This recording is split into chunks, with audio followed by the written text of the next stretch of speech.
ਗਤ ਏਹੀ ਹੋਵੈ ਸਿਫਤ ਖਸਮ ਦੀ ਨੂਰ ਅਰਸੋਂ ਗੁਰਸੋਂ ਝਟੀਐ ਤੁਧ ਡਿਠੈ ਸੱਚੇ ਪਾਤਸ਼ਾਹ ਮਲ ਜਨਮ ਜਨਮ ਦੀ ਕੱਟੀਐ ਤੁਧ ਡਿਠੈ ਸੱਚੇ ਪਾਤਸ਼ਾਹ ਮਲ ਜਨਮ ਜਨਮ ਦੀ ਕੱਟੀਐ ਪਰਮ ਸਨਮਾਨਯੋਗ ਗੁਰੂ ਰੂਪ ਖਾਲਸਾ ਸਾਧ ਸੰਗਤ ਜੀਓ, ਸਿਮਰ ਫਤਿਹ ਪ੍ਰਵਾਨ ਕਰੋ ਜੀ।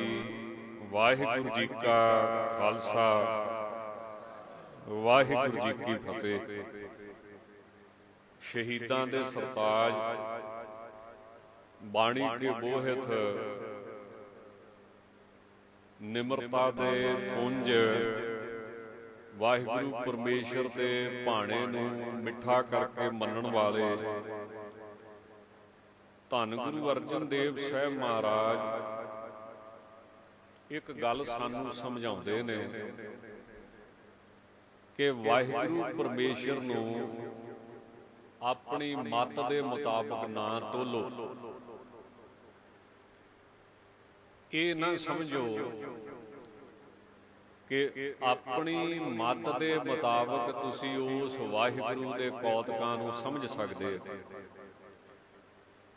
ਜਿੱਡਾ ਵੱਡਾ ਉਹ ਪਰਮੇਸ਼ਰ ਹੈ, ਵਾਹਿਗੁਰੂ ਹੈ, ਓਨਾ ਉਹ ਸੁਰਤ ਦੇ ਵਿੱਚ ਨਹੀਂ ਆਉਂਦਾ।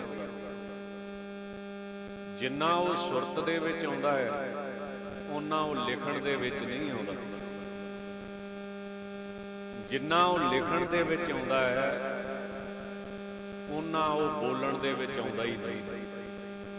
ਮੰਨ ਲਓ ਜਦੋਂ ਆਪਾਂ ਬੋਲਦੇ ਹਾਂ, ਹੁਣ ਮਹਾਕਵੀ ਭਾਈ ਸੰਤੋਖ ਸਿੰਘ ਜੀ ਨੇ ਕਿੱਡਾ ਵੱਡਾ ਇਤਿਹਾਸ ਲਿਖਿਆ ਹੈ ਤੇ ਅਸੀਂ ਸਿਰਫ ਉਹਦੇ ਵਿੱਚੋਂ ਇੱਕ ਅੱਧੀ ਗੱਲ ਹੀ ਬੋਲ ਪਾਉਂਦੇ। ਤਾਂ ਜਿੰਨਾ ਅਸੀਂ ਬੋਲ ਪਾਉਂਦੇ ਹਾਂ, ਓਨਾ ਸਾਡੇ ਤੋਂ ਕਮਾਈ ਨਹੀਂ ਹੁੰਦੀ, ਓਨਾ ਕਮਾਈ ਦੇ ਵਿੱਚ ਨਹੀਂ ਹੁੰਦੀ। ਧੰਨ ਗੁਰੂ ਅਰਜਨ ਦੇਵ ਸਾਹਿਬ ਮਹਾਰਾਜ ਕਹਿੰਦੇ ਨੇ, ਤੂੰ ਸਮਰੱਥ ਵੱਡਾ, ਮੇਰੀ ਮੱਤ ਥੋਰੀ ਰਾਮ। हे ਪ੍ਰਭੂ ਤੂੰ ਬਹੁਤ ਵੱਡਾ, ਸਮਰੱਥਾ ਤੇਰੀ ਬਹੁਤ ਵੱਡੀ ਹੈ ਤੇ ਮੇਰੀ ਮੱਤ ਬੜੀ ਛੋਟੀ। ਸਤਿਗੁਰੂ ਜੀ ਨੇ ਸਾਡੇ ਉੱਪਰ ਇੱਕ ਬੜਾ ਵੱਡਾ ਪਰਉਪਕਾਰ ਕੀਤਾ, ਜੋ ਸ੍ਰੀ ਗੁਰੂ ਗ੍ਰੰਥ ਸਾਹਿਬ ਦੀ ਰਚਨਾ ਕੀਤੀ। ਸ੍ਰੀ ਗੁਰੂ ਗ੍ਰੰਥ ਸਾਹਿਬ ਮਹਾਰਾਜ ਜਿੰਨਾ ਚਿਰ ਇਹ ਧਰਤੀ ਰਹੇਗੀ, ਉਹਨਾਂ ਚਿਰ ਰਹਿਣ ਵਾਲੇ ਸਦੀਵੀ ਗੁਰੂ ਨੇ। ਇਸੇ ਕਰਕੇ ਆਪਾਂ ਬੜੇ ਪ੍ਰੇਮ ਦੇ ਨਾਲ ਕਹਿੰਦੇ ਆ ਕਿ ਜੁਗੋ ਜੁਗ ਅਟਲ। ਉਹਦਾ ਭਾਵ ਇਹ ਕਿ ਸੰਸਾਰ ਬਦਲੇਗਾ, ਸੁਭਾਅ ਬਦਲਣਗੇ। ਸਿੱਖ ਹੋ ਸਕਦਾ ਇੱਥੋਂ ਛੱਡ ਕੇ ਹੋਰ ਕਿਤੇ ਚਲੇ ਜਾਣ, ਪਰ ਸਿੱਖਾਂ ਦਾ ਗੁਰੂ ਇੱਕ ਹੀ ਰਵੇ। ਪੰਜਵੇਂ ਪਾਤਸ਼ਾਹ ਨੇ ਆਪਣੀ ਬਾਣੀ 'ਚ ਇੱਕ ਗੱਲ ਕਹੀ ਸੀ, ਏਕੋ ਜਪ ਏਕੋ ਸਾਲਾ ਹੈ। ਹੋ ਸਕਦਾ ਉਸ ਟਾਈਮ ਇਹ ਸਮਝ ਵਿੱਚ ਨਾ ਆਈ ਹੋਵੇ,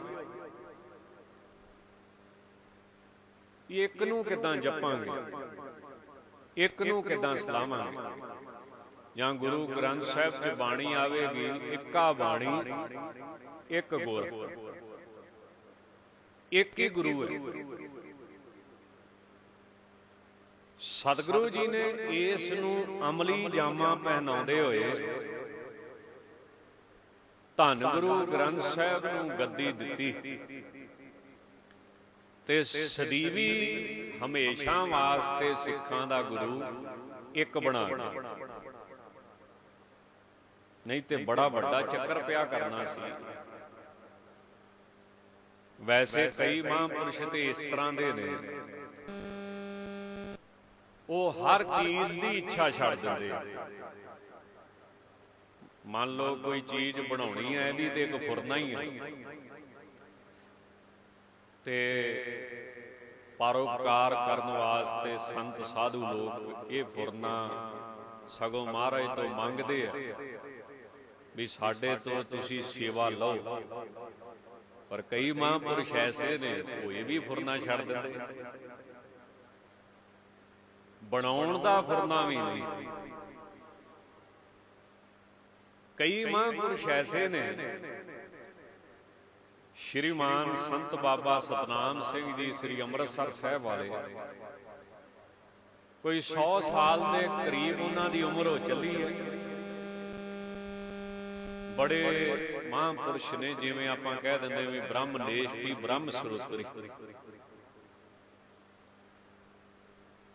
ਆਪਣੇ ਜਿਹੜੇ ਉਹਨਾਂ ਦੇ ਸਥਾਨ ਸੀ, ਉਹ ਆਪਣੇ ਸਰੀਰ ਦੇ ਹੁੰਦਿਆਂ ਹੀ ਆਪਣੇ ਜਿਹੜੇ ਸੰਤ ਨੇ ਨਾ, ਕੀਰਤਨ ਬੜਾ ਸੁੰਦਰ ਕਰਦੇ ਨੇ, ਊਨਾ ਸਾਹਿਬ ਵਾਲੇ ਸੰਤ ਅਨੂਪ ਸਿੰਘ ਜੀ, ਉਹਨਾਂ ਨੂੰ ਦੇ ਆਪ ਛੱਡ ਕੇ ਸ੍ਰੀ ਅੰਮ੍ਰਿਤਸਰ ਸਾਹਿਬ ਕਿ ਗੁਰੂ ਰਾਮਦਾਸ ਸਾਹਿਬ ਦੇ ਚਰਨਾਂ ਦੇ ਵਿੱਚ ਹੀ ਉਮਰ ਲਾਉਣੀ। ਕਿਉਂ? ਵੱਡੇ ਮਹਾਂਪੁਰਸ਼ਾਂ ਦਾ ਵਚਨ ਸੀ ਕਿ ਇੱਥੇ ਹੀ ਰਹਿਣਾ ਹੈ। ਹੁਣ ਏਡਾ ਵੱਡਾ ਤਿਆਗ, ਏਡਾ ਵੱਡਾ ਵਿਰਾਗ, ਅਸਲੀ ਸੰਤ ਕਿੱਦਾਂ ਦਾ ਜਿਹੜੇ ਮਨ ਦੇ ਫੁਰਨੇ ਬੁੱਝ ਲੈਂਦੇ। ਅਸਲੀ ਸੰਤਾਂ ਦੇ ਵਿੱਚ ਇੱਕ ਗੁਣ ਇਹ ਵੀ ਹੈ, ਭਾਵੇਂ ਕਿ ਗੁਣ ਤੇ ਬੇਅੰਤ ਹੀ ਨਹੀਂ, ਪਰ ਇੱਕ ਗੁਣ ਇਹ ਵੀ ਹੈ ਕਿ ਮਨ ਦਾ ਫੁਰਨਾ ਬੁੱਝ ਲੈਂਦੇ। ਮੇਰੇ ਮਨ ਦੇ ਵਿੱਚ ਆਈ ਕਿ ਸੰਤਾਂ ਤੋਂ ਬਾਅਦ ਅੱਗੇ ਇਹਨਾਂ ਨੇ ਕਿਹਨੂੰ ਸੇਵਾ ਦਿੱਤੀ? ਇਹ ਤਾਂ ਬਿਰਧ ਹੋ ਗਏ ਨੇ, ਤੇ ਇਹ ਸੱਚ ਹੈ ਵੀ ਭਇਆ ਪੁਰਾਣਾ ਚੂਲਾ, ਇਹਨੇ ਤੇ ਪੁਰਾਣਾ ਹੋਣਾ ਹੀ ਹੈ। ਇਹ ਕਿਹੜਾ ਕਿਸੇ ਦਰਜੀ ਦੀ ਦੁਕਾਨ ਤੋਂ ਨਵਾਂ ਸਵਾਲਾਂਗੇ, ਇਹ ਕਿਹੜਾ ਕਿਸੇ ਬਜਾਜ ਦੀ ਦੁਕਾਨ ਤੋਂ ਨਵਾਂ ਕੱਪੜਾ ਖਰੀਦ ਲਾਂਗੇ। ਇਹ ਦਾਸ ਨੇ ਮਨ ਦੇ ਵਿੱਚ ਸੋਚਿਆ। ਮੈਨੂੰ ਕਹਿੰਦੇ ਕਿ ਸੰਤ ਮਹਾਰਾਜ ਬਾਬਾ ਸ਼ਾਮ ਸਿੰਘ ਜੀ ਸ੍ਰੀ ਅੰਮ੍ਰਿਤਸਰ ਸਾਹਿਬ ਵਾਲੇ ਗ੍ਰੰਥ ਲਿਖਿਆ ਨਾ, ਸ੍ਰੀ ਭਗਤ ਪ੍ਰੇਮ ਪ੍ਰਕਾਸ਼, ਦਾਸ ਨੇ ਆਖਿਆ ਬਿਲਕੁਲ ਜੀ, 7 ਵਜਨ। ਕਹਿਣ ਲੱਗੇ ਇੱਕ ਮਹਾਂਪੁਰਸ਼ ਨੇ, ਉਹਨਾਂ ਦਾ ਪ੍ਰਸੰਗ ਲਿਖਿਆ ਉਹਨਾਂ ਨੂੰ ਕਿਸੇ ਨੇ ਪੁੱਛਿਆ ਕਿ ਮਹੰਤ ਜੀ, ਮਹਾਂਪੁਰਸ਼, ਤੁਹਾਡੇ ਤੋਂ ਬਾਅਦ ਗੱਦੀ ਕਿਹਨੂੰ ਦਈਏ?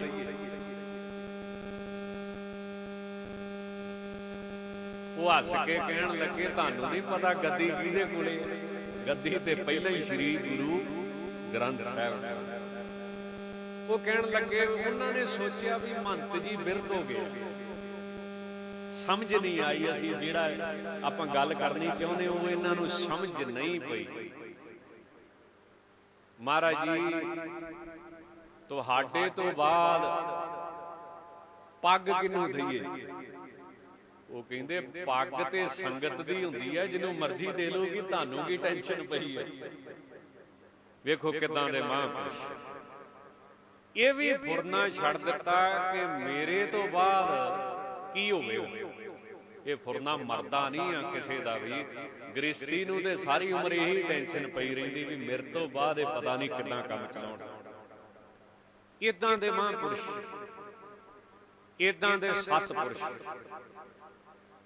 ਧੰਨ ਗੁਰੂ ਗ੍ਰੰਥ ਸਾਹਿਬ ਜੋ ਸਾਡੇ ਸਤਿਗੁਰੂ ਬਣ ਗਏ, ਇਹ ਇੱਕ ਇਹੋ ਜਿਹੇ ਸਤਿਗੁਰੂ ਨੇ ਜਿਹੜੀ ਗੱਦੀ ਕਦੀ ਵੀ ਬਦਲੀ ਨਹੀਂ ਜਾਵੇ। ਸਤਿਗੁਰੂ ਜੀ ਦੀ ਬਾਣੀ ਅਗਾਧ ਬੋਧ ਹੈ ਤੇ ਸਤਿਗੁਰੂ ਜੀ ਦੀ ਬਾਣੀ ਦੇ ਵਿੱਚ ਜੋ ਲਿਖਿਆ ਉਹਨੂੰ 100% ਤੋਂ ਵੀ ਵੱਧ ਸੱਚਾ ਕਰਕੇ ਮੰਨਣਾ ਚਾਹੀਦਾ। ਇਹਨੂੰ ਕੀ ਕਹਿੰਦੇ? ਸ਼ਰਧਾ। ਸਤ ਵੇਦ ਗੁਰਵਾਕ ਹੈ, ਸ਼ਰਧਾ ਅਸ ਵਿਸ਼ਵਾਸ।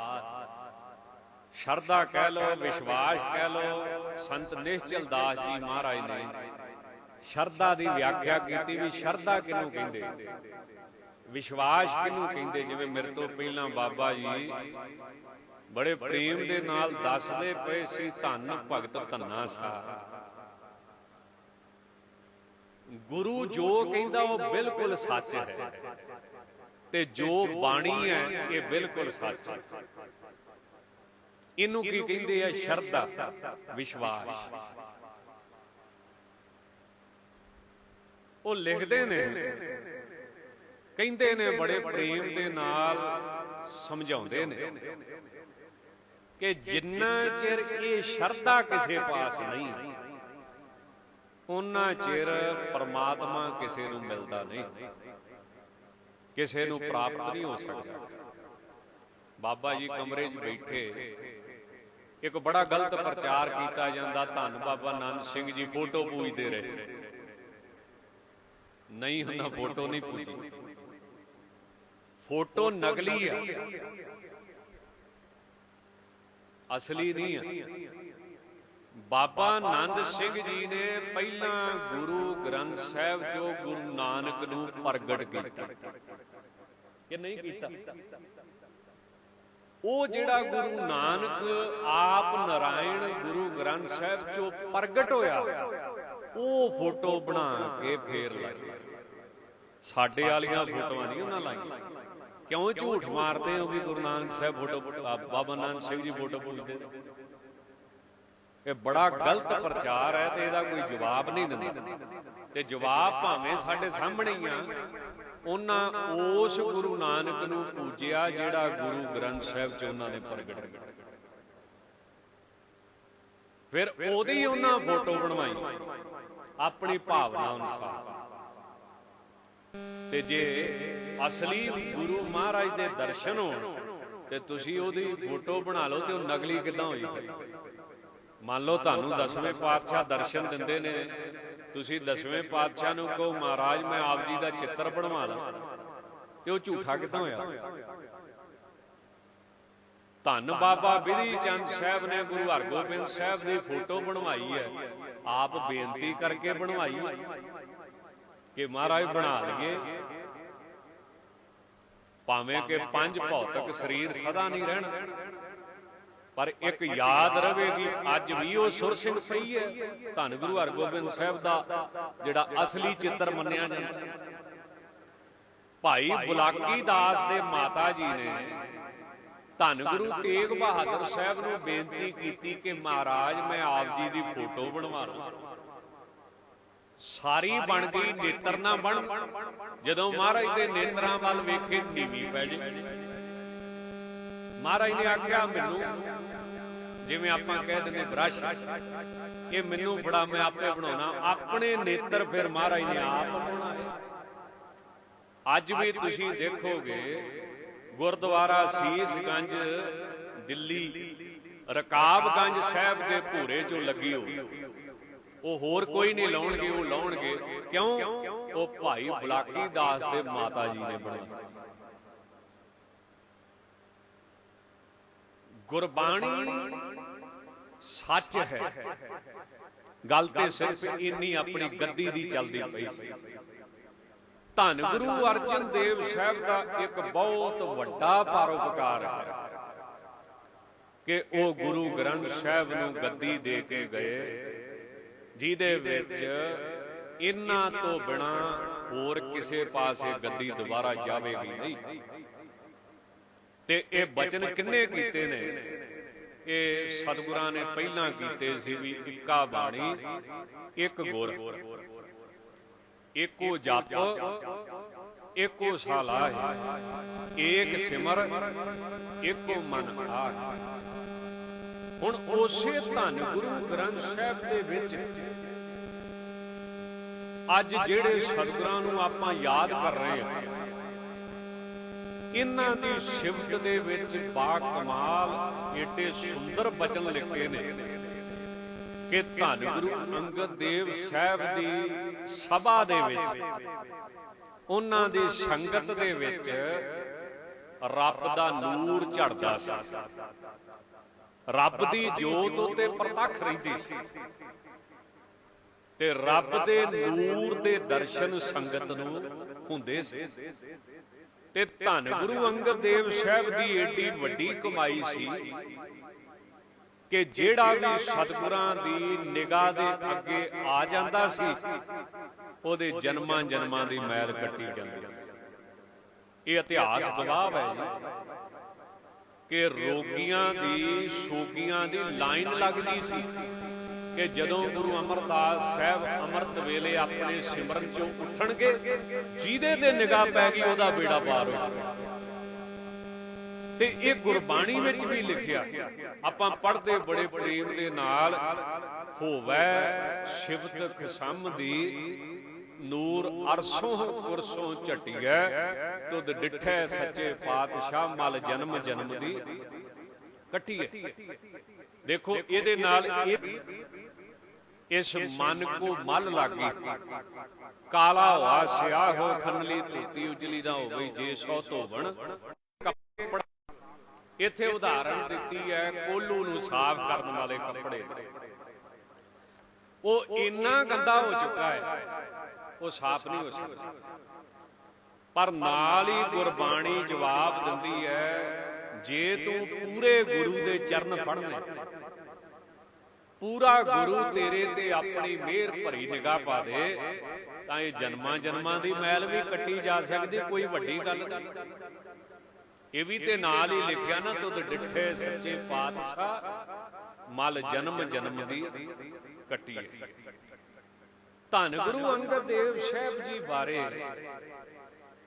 ਸਾਡਾ ਇਤਿਹਾਸ ਕਹਿੰਦਾ ਹੈ ਕਿ ਜਦੋਂ ਧੰਨ ਗੁਰੂ ਨਾਨਕ ਦੇਵ ਸਾਹਿਬ ਨੇ ਦੇਖਿਆ ਕਿ ਭਾਈ ਲਹਿਣਾ ਬਿਲਕੁਲ ਸ਼ੁੱਧ ਹੋ ਚੁੱਕਾ ਹੈ, ਤਾਂ ਫਿਰ ਕੀ ਹੋਇਆ, ਆਪਣੇ ਅੰਗ ਦੇ ਨਾਲ ਅੰਗ ਲਾ ਕੇ ਉਹਨਾਂ ਦਾ ਨਾਮਕਰਨ ਅੰਗਦ ਕਰ ਦਿੱਤਾ।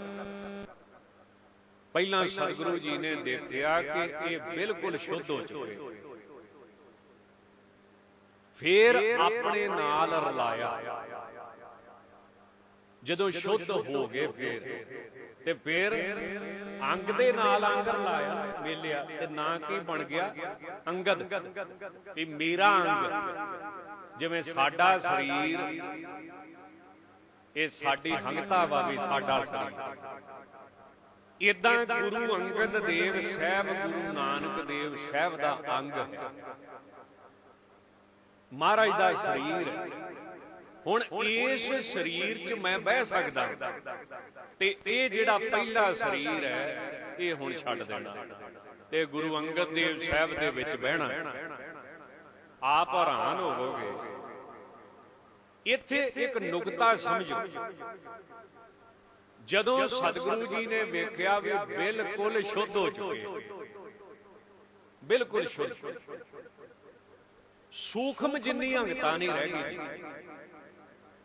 ਸੂਖਮ ਹੰਗਤਾ ਜਿਵੇਂ ਡਾਕਟਰ ਭਾਈ ਵੀਰ ਸਿੰਘ ਜੀ ਗੁਰਬਾਣੀ ਦੀ ਉਦਾਹਰਣ ਦਿੰਦੇ ਨੇ ਵੀ ਤੁਸੀਂ ਭੰਬੀਰੀ ਦਾ ਖੰਭ, ਇੰਨੀ ਵੀ ਬਰੀਕ ਜੀ ਹਉਮੈ ਨਹੀਂ ਜਿੰਨਾ ਚ ਰਹਿ ਜਾਏ। ਹੁਣ ਗੁਰੂ ਅੰਗਦ ਦੇਵ ਸਾਹਿਬ ਦੇ ਵਿੱਚ ਕੌਣ ਬੈਠੇਗਾ? ਗੁਰੂ ਨਾਨਕ ਦੇਵ ਸਾਹਿਬ ਬਹਿਣਗੇ, ਅਕਾਲ ਪੁਰਖ ਦੀ ਜੋਤ ਪਵੇਗੀ। ਨੁਕਤਾ ਸਮਝਿਓ, ਜਦੋਂ ਦੇਖਿਆ ਵੀ ਬਿਲਕੁਲ ਸ਼ੁੱਧ ਹੋ ਚੁੱਕੇ, ਹੁਣ ਤੁਸੀਂ ਇਸੇ ਗੱਲ ਨੂੰ ਦਸਵੇਂ ਪਾਤਸ਼ਾਹ ਤੇ ਲੈ ਜਾਓ। ਅੱਜ ਕੱਲ ਬੜਾ ਰੌਲਾ ਚੱਲਦਾ ਪਿਆ ਨਾ, ਖਾਲਿਸਤਾਨ। ਮੈਨੇ ਖਾਲਸ, ਸ਼ੁੱਧ, ਪਿਓਰ, ਜਿਨ੍ਹਾਂ 'ਚ ਕਿਸੇ ਗੱਲ ਦੀ ਕਮੀ ਨਹੀਂ, ਔਗਣ ਨਹੀਂ, ਵਕਾਰ ਨਹੀਂ, ਉਹਨਾਂ ਦਾ ਥਾਂ। ਤੇ ਭਾਵੇਂ ਜਿੱਦਾਂ ਦੇ ਪੰਜਾਬ ਦੇ ਹਾਲਾਤ ਨੇ ਨਾ, ਇਦਾਂ ਤੇ ਕਈ ਵਾਰੀ ਅਰਥ ਜਾਪਦਾ ਖਾਲੀ ਸਥਾਨ। ਜਿਹੋ ਜਿਹੇ ਹਾਲਾਤ ਹੋ ਗਏ, ਕੋਈ ਅਮਰੀਕਾ, ਕੋਈ ਕੈਨੇਡਾ, ਕੋਈ ਯੂਕੇ, ਇੱਥੇ ਰਹਿਣਾ ਕਿੰਨੇ ਆ? ਤੇ ਉਹ ਕਹਿੰਦੇ ਖਾਲਿਸਤਾਨ ਬਣਾਉਣਾ। ਦੋ ਅਰਥ ਹੋ ਗਏ ਨਾ, ਖਾਲੀ ਥਾਂ। ਇਹ ਤਾਂ ਹੋਈ ਜਾਂਦਾ ਖਾਲੀ ਥਾਂ। ਚਲੋ ਗੁਰੂ ਕਿਰਪਾ ਕਰੇ।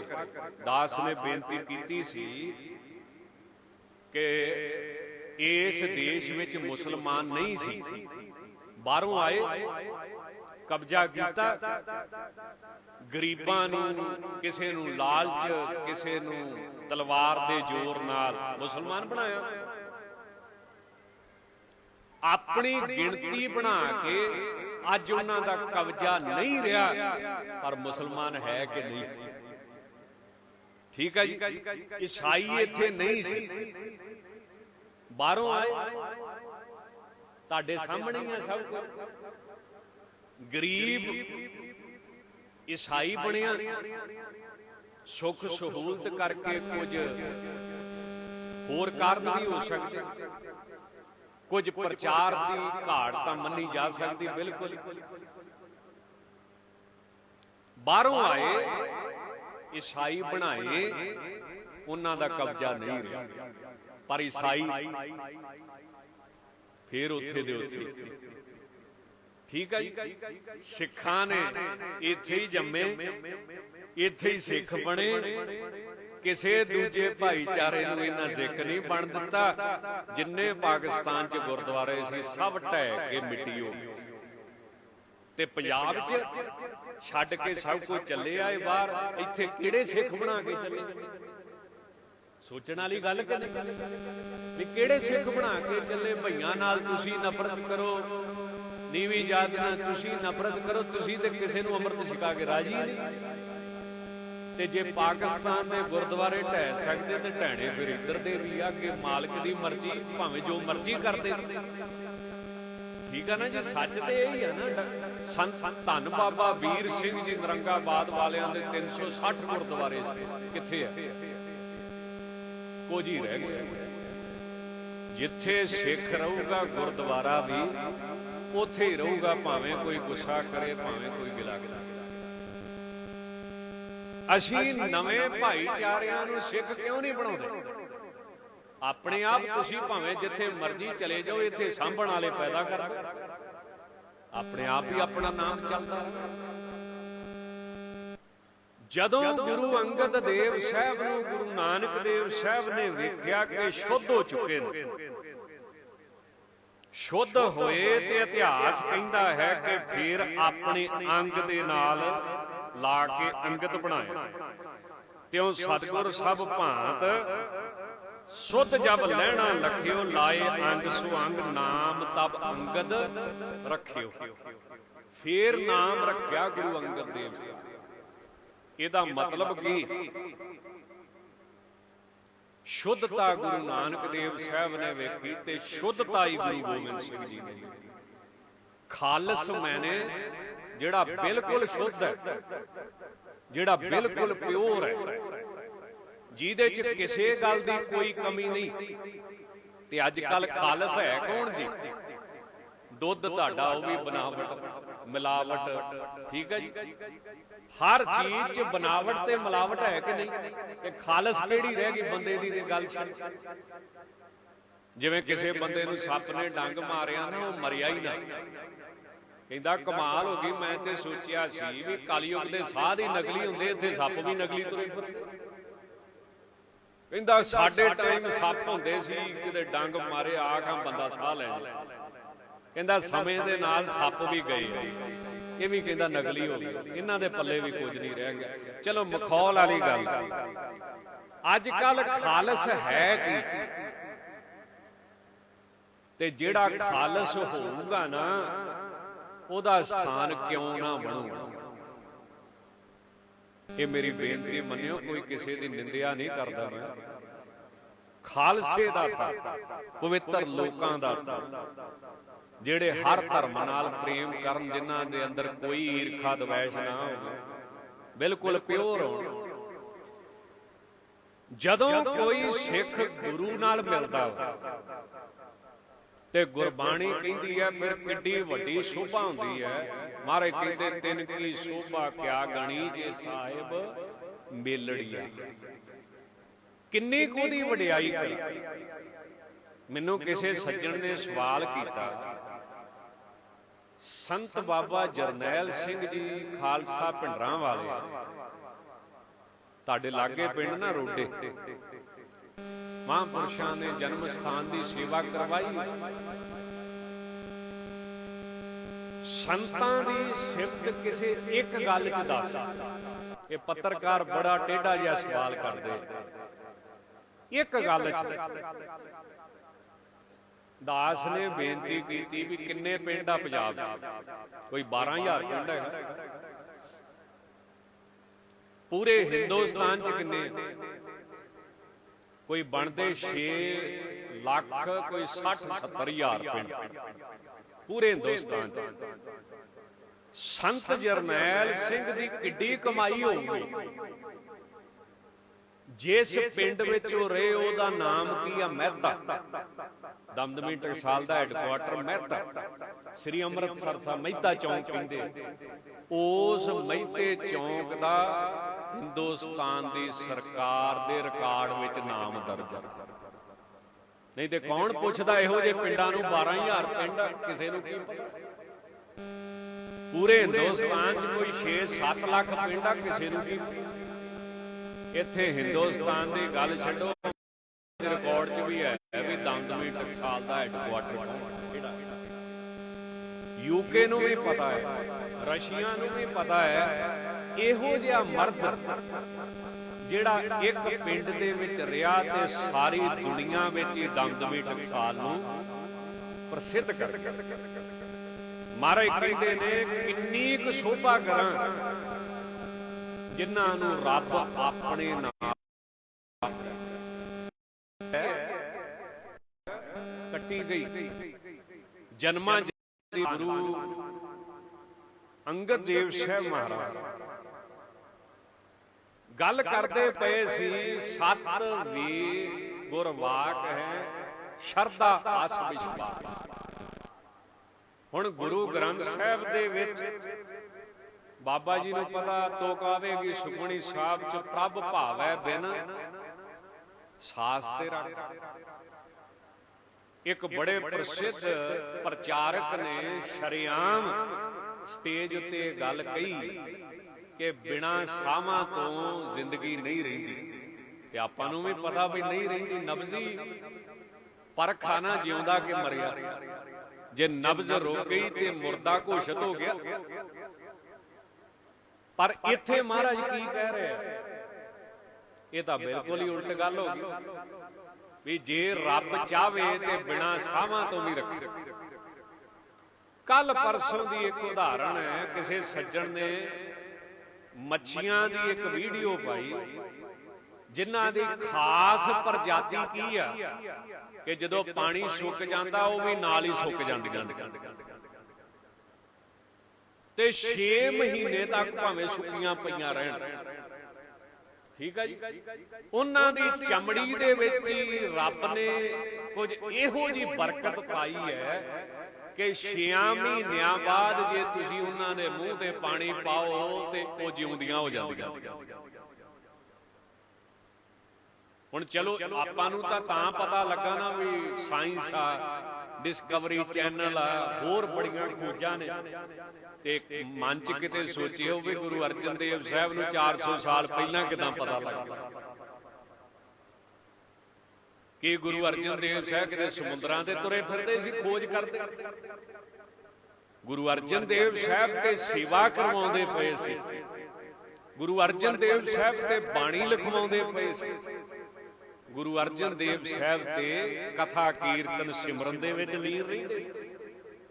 ਇਹਦਾ ਮਤਲਬ ਕੀ ਕਿ ਜਿਹਨੂੰ ਰੱਬ ਦਾ ਗਿਆਨ ਹੋ ਜਾਂਦਾ ਨਾ ਜੀ, ਉਹਨੂੰ ਸਭ ਕੁਝ ਹੀ ਗਿਆਨ ਹੋ ਜਾਂਦਾ। ਜਿਵੇਂ ਪੰਜਵੇਂ ਪਾਤਸ਼ਾਹ ਬਾਣੀ 'ਚ ਕਹਿੰਦੇ ਨਾ, ਇੱਕ ਕੰਮ ਕਰ ਲਾ ਸਭ ਕੁਝ ਹੀ ਮਿਲ ਜਾਏ, ਪਰ ਹੈ ਬੜਾ ਔਖਾ।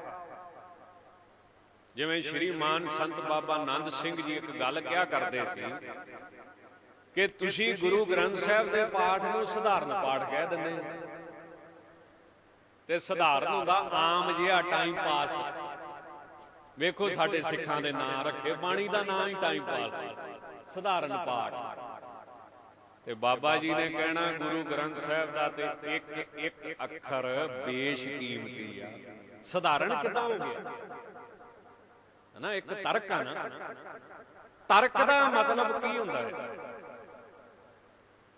ਤਰਕ ਦਾ ਮਤਲਬ ਹੁੰਦਾ ਹੈ ਪਰਮਿਤੀ ਵਿਸ਼ਈ ਕ੍ਰਿਯੰਤੇ ਇਤੀ ਤਰਕਾ। ਨਿਆਏ ਆ ਨਾ, ਨਿਆਏ ਫਿਲਾਸਫੀ, ਨਿਆਏ ਦਰਸ਼ਨ, ਜਿਵੇਂ ਵੇਦਾਂਤ, ਯੋਗ, ਮੀਮਾਂਸਾ, ਇਦਾਂ ਹੀ ਨਿਆਏ। ਜਿਹੜਾ ਸਭ ਤੋਂ ਵੱਧ ਤਰਕ ਕਰਦਾ ਹਰ ਚੀਜ਼ ਤੇ, ਉਹ ਕਹਿੰਦਾ ਹਰ ਚੀਜ਼ ਤੇ ਤਰਕ ਕਰ। ਪਰ ਤਰਕ ਇਸ ਵਾਸਤੇ ਕਰ ਤੈਨੂੰ ਸਹੀ ਗਿਆਨ ਹੋਵੇ। ਹੁਣ ਇਹ ਵੀ ਤੇ ਤਰਕ ਹੀ ਆ ਨਾ ਵੀ ਗੁਰੂ ਗ੍ਰੰਥ ਸਾਹਿਬ ਦਾ ਪਾਠ ਸਧਾਰਨ ਕਿੱਦਾਂ ਹੋ ਗਿਆ, ਜਿਹਦੇ ਇੱਕ ਇੱਕ ਅੱਖਰ ਦਾ ਮੁੱਲ ਨਹੀਂ ਕੋਈ ਦੇ ਸਕਦਾ। ਧੰਨ ਗੁਰੂ ਅਰਜਨ ਦੇਵ ਸਾਹਿਬ ਕਹਿੰਦੇ ਨੇ ਤੂੰ ਇੱਕ ਅੱਖਰ ਹੀ ਮਨ ਚ ਵਸਾ ਲਾ, ਤੇਰਾ ਲੋਕ ਪਰਲੋਕ ਸਬਰ ਜਾਵੇ। ਆਪਾਂ ਪੜ੍ਹਦੇ ਨਾ ਸੁਖਮਨੀ ਸਾਹਿਬ, ਇੱਕ ਅੱਖਰ ਬਸ। ਜਾਂ ਗੁਰਬਾਣੀ ਦੀ ਕਥਾ, ਇਤਿਹਾਸ ਦੀ ਕਥਾ ਤੋਂ ਬਾਅਦ ਜਿਹੜੀ ਮਰਿਆਦਾ ਬੰਨੀ ਸਿਆਣੇ ਮਹਾਂਪੁਰਸ਼ਾਂ ਨੇ, ਉਹ ਕੀ ਸ਼ਲੋਕ ਪੜ੍ਹਦੇ ਹੁੰਦੇ ਸੀ? ਏਕ ਅੱਖਰ ਹਰ ਮਨ ਵਸਤ ਨਾਨਕ ਹੋਤ ਨਿਹਾਲ। ਇੱਕ ਅੱਖਰ ਹੀ ਮਨ ਚ ਵਸਾ ਲਾ, ਤੂੰ ਨਿਹਾਲ ਹੋ ਜਾਏ। ਤੂੰ ਇੱਕ ਅੱਖਰ ਦੀ ਕਮਾਈ ਕਰ, ਇੱਕ ਗੱਲ ਜਿਹੜੀ ਸੁਣੀ ਉਹ ਹੀ ਕਮਾਲ ਹੋ। ਤਾਂ ਇਹ ਕੀ ਆ? ਤਰਕ।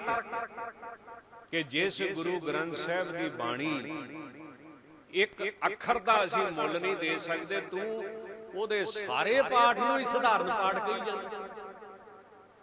ਇਹ ਹੋ ਗਿਆ ਨਾ, ਤਰਕ ਹੋ ਗਿਆ। ਤੇ ਹੈ ਵੀ ਸਹੀ। ਤਾਂ ਤਰਕ ਦਾ ਮਤਲਬ ਕੀ ਹੁੰਦਾ ਹੈ? ਪਰਮਿਤੀ ਵਿਸ਼ਈ ਕ੍ਰਿਯੰਤੇ ਤੀ ਤਰਕਾ। ਪਰਮਿਤੀ ਦਾ ਵਿਸ਼ੇ ਹੋ ਗਿਆ ਯਥਾਰਥ ਗਿਆਨ। ਸਹੀ ਗਿਆਨ ਪ੍ਰਾਪਤ ਕਰਨ ਵਾਸਤੇ ਤਰਕ ਕਰਨਾ ਚਾਹੀਦਾ ਹੈ ਵੀ ਮੈਨੂੰ ਸਹੀ ਜਾਣਕਾਰੀ ਹੋਵੇ, ਮੈਨੂੰ ਧੋਖਾ ਨਾ ਹੋਵੇ। ਤੇ ਇਹ ਸਾਡੇ ਭਰਾ ਇਹ ਗੁਰੂ ਤੇ ਹੀ ਤਰਕ ਕਰਨ ਲੱਗ ਪਏ। ਤਰਕ ਤੇ ਕਰਨਾ ਸੀ ਕਿ ਮੈਨੂੰ ਬ੍ਰਹਮ ਗਿਆਨ ਪ੍ਰਾਪਤ ਹੋਵੇ, ਸਹੀ ਜਾਣਕਾਰੀ ਪ੍ਰਾਪਤ ਹੋਵੇ। ਇਹਨਾਂ ਗੁਰੂ ਤੇ ਹੀ ਤਰਕ ਕਰਨਾ ਸ਼ੁਰੂ ਕਰ ਦਿੱਤਾ। ਦੇਖੋ ਤਰਕ ਦੀ ਪਰਿਭਾਸ਼ਾ ਕੀ ਤੇ ਕਰ ਕੀ ਦਿੱਤੀ। ਹੁਣ ਤਰਕ ਤੇ ਬਾਬਾ ਜੀ ਨੇ ਵੀ ਕੀਤਾ, ਤਰਕ ਤੇ ਗੁਰੂ ਨਾਨਕ ਦੇਵ ਸਾਹਿਬ ਨੇ ਵੀ ਕੀਤਾ।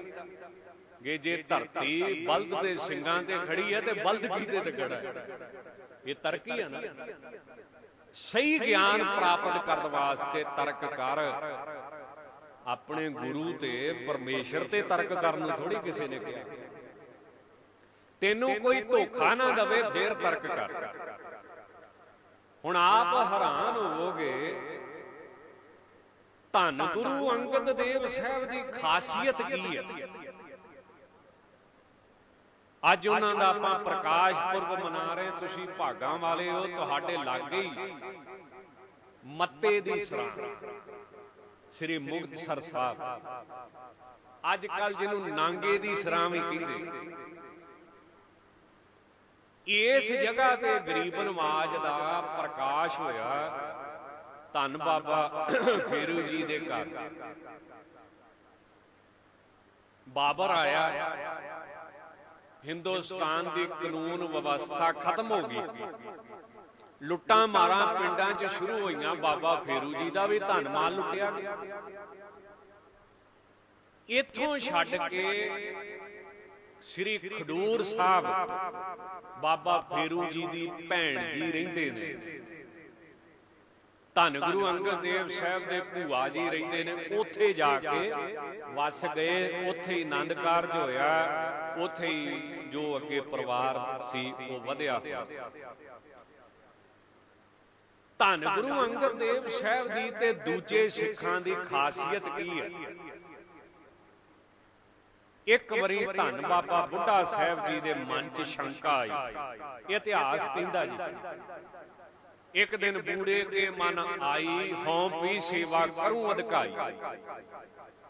भी सेवा ते मैं भी बहुत करदा, ते मेरी सेवा धन गुरु अंगद देव साहब तो वड्डी आ ते पुरानी आ। मैं भी आग्या मनदा, ये भी आग्या मनदे, पर किरपा गुरु अंगद देव साहब दे करदे। ये मन दे विच फुरना आ गया, धन बाबा बुढ़ा साहब ब्रह्म ज्ञानी दा फुरना किसी परोपकार वास्ते हुंदा, सिक्ख्या वास्ते हुंदा।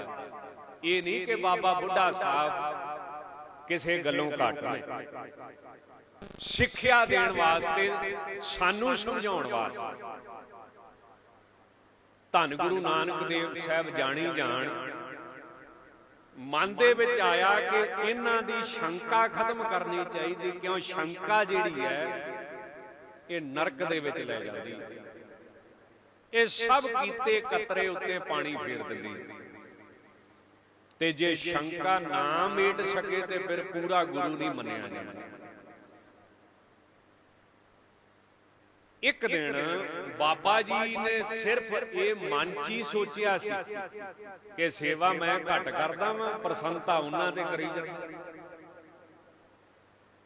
बाबा जी फुरना करके भुल गए, वैसे आ गई मन च, पर महाराज नहीं भुले। देखो महाराज नूं दस्सिया नहीं उन्होंने, कहंदे 10-15 दिन बतीत होए,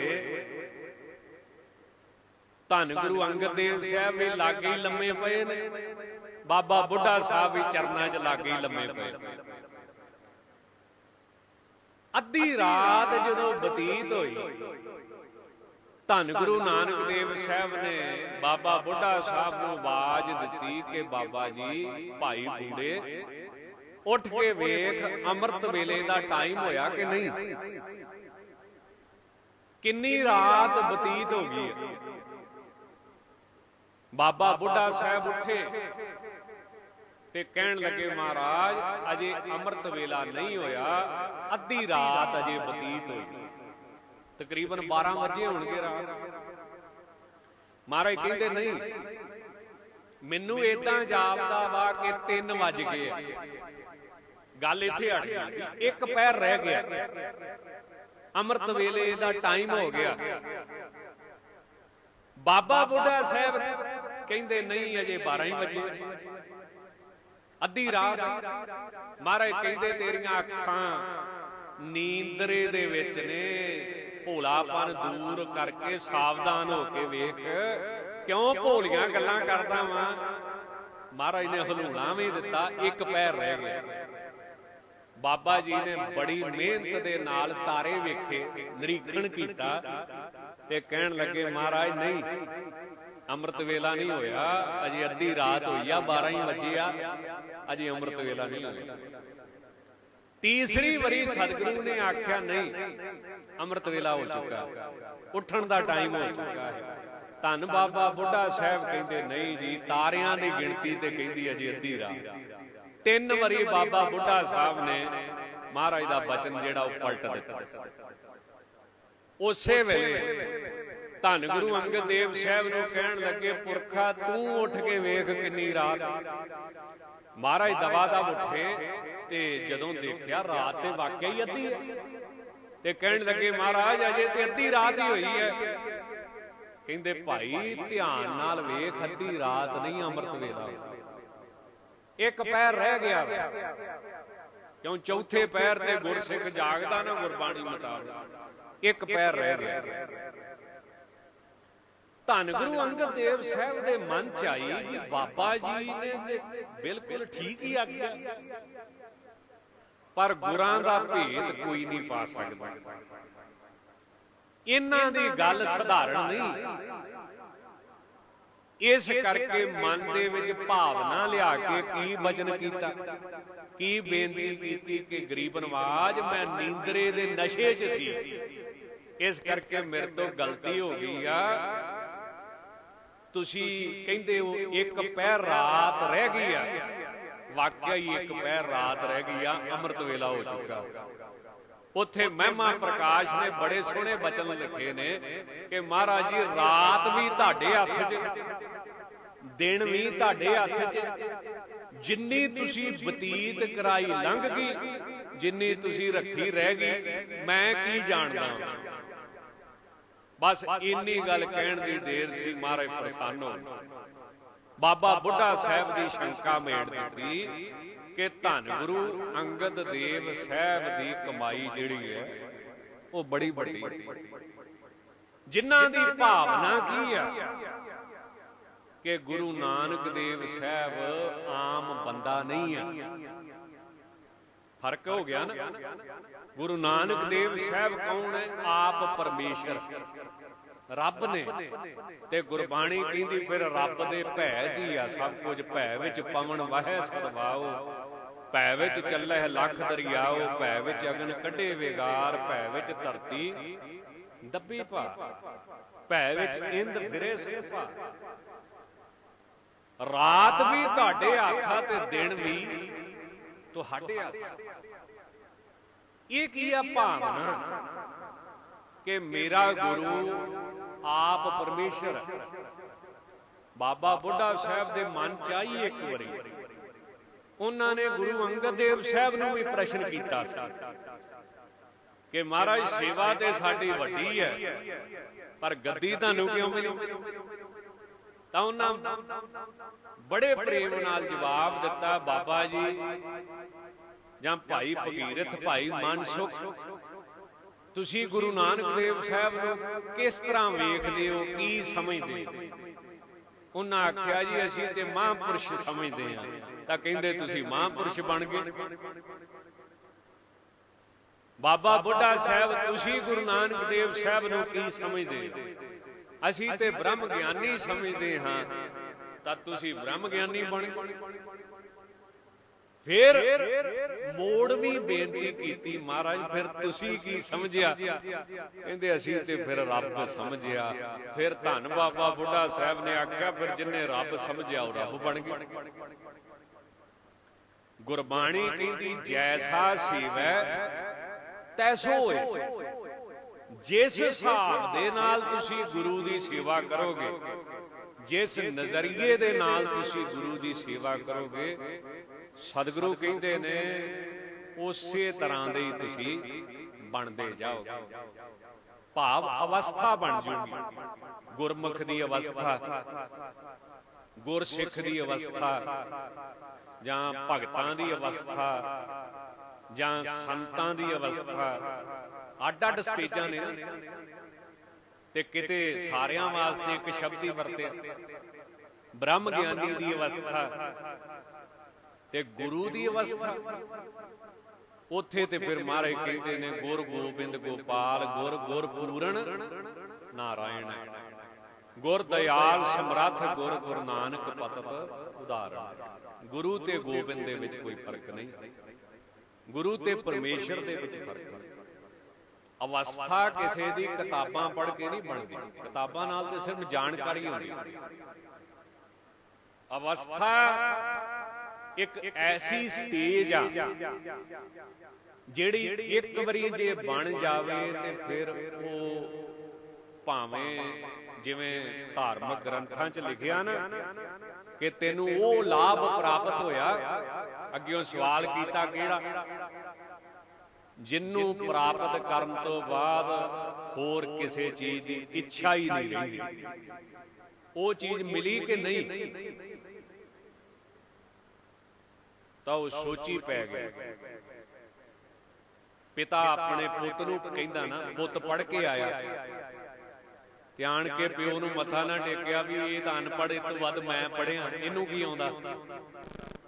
ਉਹਨਾਂ ਫਿਰ ਘੇਰ ਲਿਆ, ਕਹਿੰਦੇ ਆ ਜਾ। ਉਹ ਚੀਜ਼ ਤੈਨੂੰ ਮਿਲੀ ਆ ਜਿਹਨੂੰ ਮਿਲਣ ਤੋਂ ਬਾਅਦ ਹੋਰ ਕਿਸੇ ਮਿਲਣ ਦੀ ਇੱਛਾ ਨਹੀਂ ਰਹਿੰਦੀ। ਬਸ ਜਵਾਬ ਹੀ ਨਹੀਂ ਆਇਆ, ਕੱਲੀਆਂ ਕਿਤਾਬਾਂ ਹੀ ਪੜ੍ਹੀਆਂ ਸੀ। ਉਹ ਚੀਜ਼ ਦੇਖੀ ਆ ਜਿਹਨੂੰ ਦੇਖਣ ਤੋਂ ਬਾਅਦ ਹੋਰ ਕਿਸੇ ਦਰਸ਼ਨ ਦੀ ਇੱਛਾ ਹੀ ਨਹੀਂ ਰਹਿੰਦੀ। ਉਹ ਵਸਤੂ ਸੁਣੀ ਆ ਜਿਹਨੂੰ ਸੁਣਨ ਤੋਂ ਬਾਅਦ ਕਿਸੇ ਰਸ ਕਸ ਦੀਆਂ ਗੱਲਾਂ ਸੁਣਨ ਦੀ ਇੱਛਾ ਹੀ ਨਹੀਂ ਰਹਿੰਦੀ। ਉਹ ਲਾਭ ਪ੍ਰਾਪਤ ਕੀਤਾ ਜਿਹਨੂੰ ਪ੍ਰਾਪਤ ਕਰਨ ਤੋਂ ਬਾਅਦ ਕਿਸੇ ਪਦਾਰਥ ਦੇ ਲਾਭ ਦੀ ਇੱਛਾ ਨਹੀਂ ਰਹੀ। ਕਹਿੰਦਾ ਨਹੀਂ, ਉਹ ਤਾਂ ਨਹੀਂ ਮਿਲੀ। ਕਹਿੰਦੇ ਫਿਰ ਕਿਤਾਬਾਂ ਪੜ੍ਹ ਕੇ ਕੀ ਖੱਟਿਆ? ਸਿਰਫ ਭਾਰ, ਜਿਵੇਂ ਕਿਤਾਬਾਂ 'ਚ ਅੱਖਰ ਲਿਖੇ ਤਾਂ ਯਾਦ ਕਰਕੇ ਦਿਮਾਗ 'ਚ ਲਿਖ ਕੇ ਦਿਮਾਗ ਤੇ ਭਾਰ ਹੀ ਆ, ਹੋਰ ਕੋਈ ਥੱਲੇ ਤੇ ਕੋਈ ਉਹਦਾ ਅਸਰ ਹੈ ਨਹੀਂ। ਹਾਂ, ਗੱਲਾਂ ਬਹੁਤ ਆਉਂਦੀਆਂ, ਇਹ ਹੈ ਇੰਨਾ ਕੁ। ਦੂਸਰਾ ਸਵਾਲ ਕੀਤਾ, ਤੈਨੂੰ ਉਹ ਸਟੇਜ ਪ੍ਰਾਪਤ ਹੋਈ ਆ ਜਿਹੜੀ ਇੱਕ ਵਾਰੀ ਪ੍ਰਾਪਤ ਹੋ ਜੇ ਤੇ ਭਾਵੇਂ ਬੰਦੇ ਦਾ ਤੂੰ 100 ਟੋਟਾ ਕਰ ਦੇ ਤਾਂ ਵੀ ਉਹਨੂੰ ਗੁੱਸਾ ਨਹੀਂ ਆਊਗਾ। ਉਹ ਚੀਜ਼ ਮਿਲੀ ਕਿ ਨਹੀਂ? ਕਹਿੰਦਾ ਨਹੀਂ, ਉਹ ਤਾਂ ਨਹੀਂ ਮਿਲੀ। ਤੈਨੂੰ ਉਹ ਚੀਜ਼ ਮਿਲੀ ਕਿ ਨਹੀਂ ਜਿਹੜੀ ਇੱਕ ਵਾਰੀ ਮਿਲ ਜੇ ਭਾਵੇਂ ਬੰਦੇ ਦਾ ਸਰੀਰ 2 ਪਹਾੜਾਂ ਦੇ ਵਿੱਚ ਦੇ ਦੇ, ਇੰਨਾ ਭਾਰ ਪਾ ਦੇ ਉੱਤੇ, ਤੇ ਕੀ ਬਣੂਗਾ ਸਰੀਰ ਦੀ? ਮੈਨੇ ਸਰੀਰ ਦਰੜਿਆ ਜਾਵੇ। ਇੰਨਾ ਦੁੱਖ ਆਉਣ ਦੇ ਬਾਵਜੂਦ ਵੀ ਉਹਦਾ ਮਨ ਨਹੀਂ ਬਦਲੇਗਾ। ਮਨ ਦਾ ਬਦਲਣਾ ਸਮਝਦੇ ਨੇ? ਮਨ ਬਦਲ ਜਾਂਦਾ ਨਾ, ਗੁੱਸਾ ਆਵੇ ਤੇ ਗੁਸੈਲਾ, ਮੋਹ ਆਵੇ ਤੇ ਪ੍ਰੇਮ, ਜਾਂ ਮੋਹ ਲੋਭ ਆਵੇ ਤੇ ਲੋਭੀ। ਉਹਦਾ ਮਨ ਸ਼ਾਂਤ ਰਹੇਗਾ। ਜਿਹਨੂੰ ਧਾਰਮਿਕ ਗ੍ਰੰਥ ਕਹਿੰਦੇ ਨਾ, ਯਮ ਲਬਧਵਾ ਚਾ ਪਰਮ ਲਾਭੰ ਨਾ ਮੰਨਿਅਤੇ ਅਧਿਕਾਤਤਾ। ਜਿਸ ਲਾਭ ਨੂੰ ਪ੍ਰਾਪਤ ਕਰਨ ਤੋਂ ਬਾਅਦ ਹੋਰ ਕੋਈ ਲਾਭ ਨਹੀਂ। ਉਹ ਸਟੇਜ ਤੈਨੂੰ ਮਿਲੀ ਕਿ ਨਹੀਂ ਮਿਲੀ? ਜਿਸ ਜਗ੍ਹਾ ਜਾ ਕੇ ਨੌਵੇਂ ਪਾਤਸ਼ਾਹ ਕਹਿੰਦੇ ਨੇ ਕਿਸੇ ਚੀਜ਼ ਦਾ ਅਸਰ ਨਹੀਂ ਪੈਂਦਾ। ਸਤਿਗੁਰੂ ਕਹਿੰਦੇ ਨੇ ਜੋ ਨਰ ਦੁੱਖ ਮੈਂ ਦੁੱਖ ਨਹੀਂ ਮੰਨਦਾ, ਸੁਖ ਸਨੇਹ ਵਰ ਭੈ ਨਹੀਂ, ਜਾ ਕੇ ਕੰਚਨ ਮਾਟੀ ਮੰਨ। ਹੁਣ ਕਿਹੜਾ ਬੰਦਾ ਹੈ ਜਿਹਦਾ 100 ਟੋਟਾ ਕਰ ਦਈਏ ਤੇ ਉਹਦੀਆਂ ਚੀਕਾਂ ਨਾ ਨਿਕਲਣ? ਇੱਥੋਂ ਪਤਾ ਲੱਗੂਗਾ ਕਿ ਸਿਰਫ ਕਿਤਾਬਾਂ ਦੀ ਜਾਣਕਾਰੀ ਆ ਕਿ ਚੌਂਕੜਾ ਮਾਰ ਕੇ ਨਾਮ ਹੀ ਜਪਿਆ ਕਿ ਨਹੀਂ ਜਪਿਆ। ਇੱਥੇ ਆਣ ਕੇ ਪਰਖ ਹੋ ਜੇਗੀ।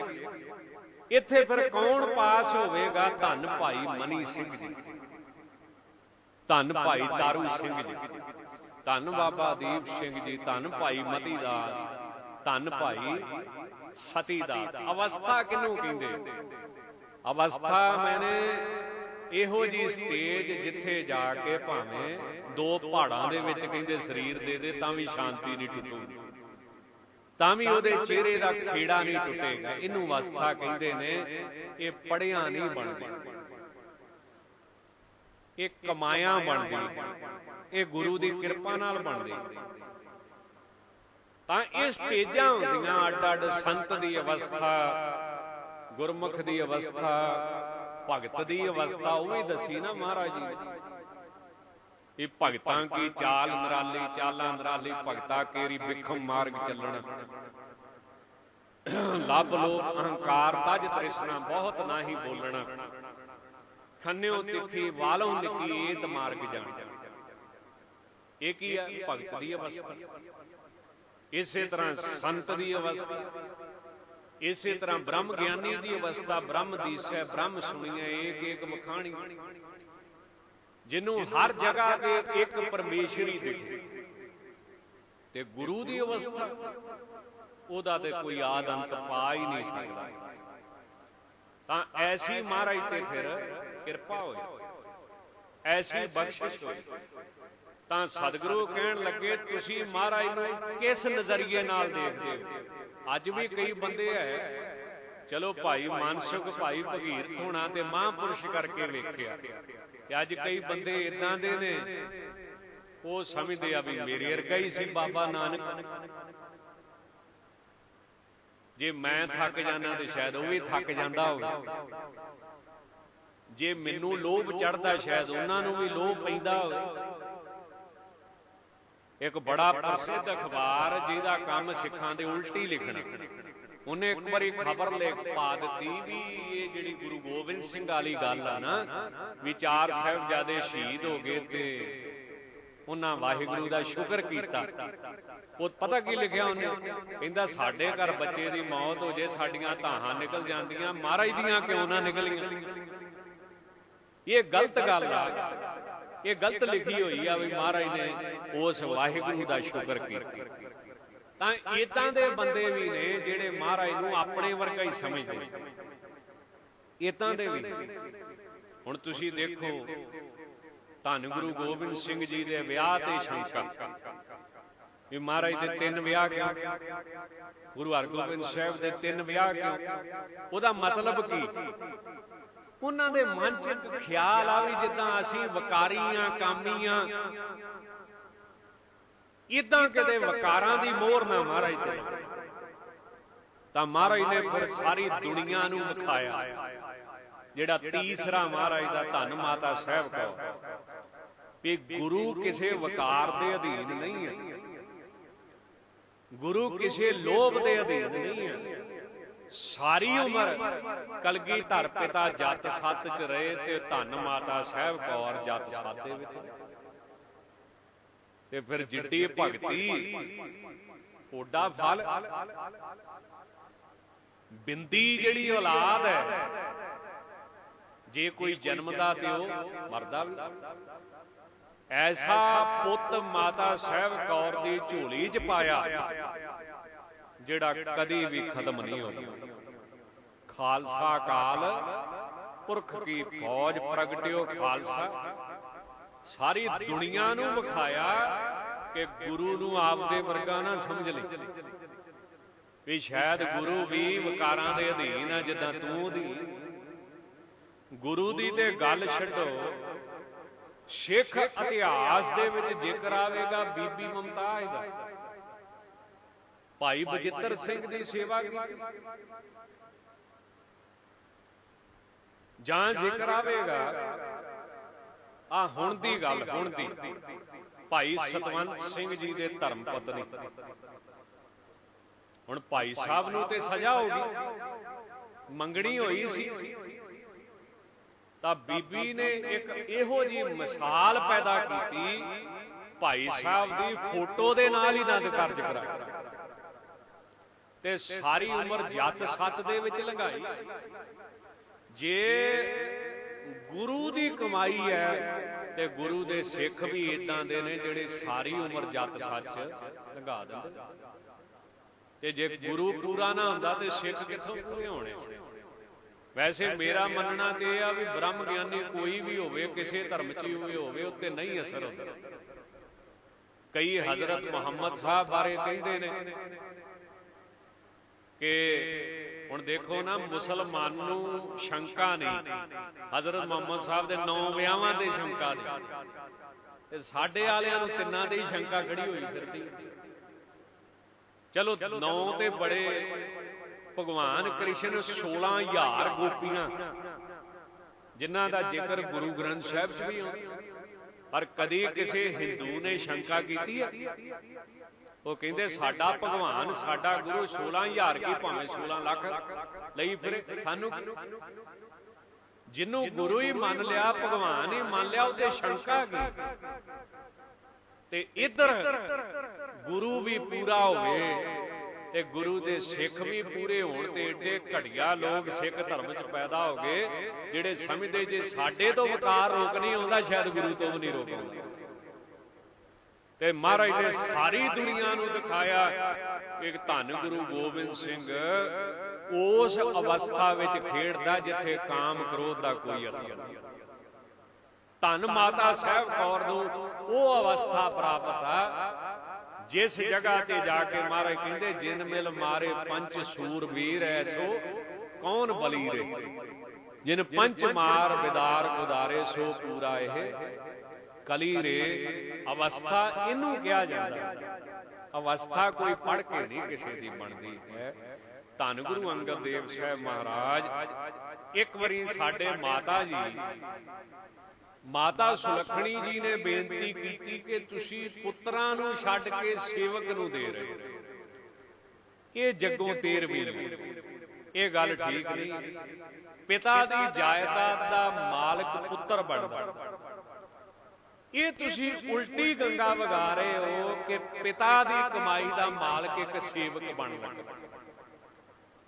ਧੰਨ ਗੁਰੂ ਨਾਨਕ ਦੇਵ ਸਾਹਿਬ ਕਹਿੰਦੇ ਸੁਣਨਾ ਚਾਹੁੰਦੇ ਹੋ ਕਿ ਵੇਖਣਾ ਚਾਹੁੰਦੇ ਹੋ?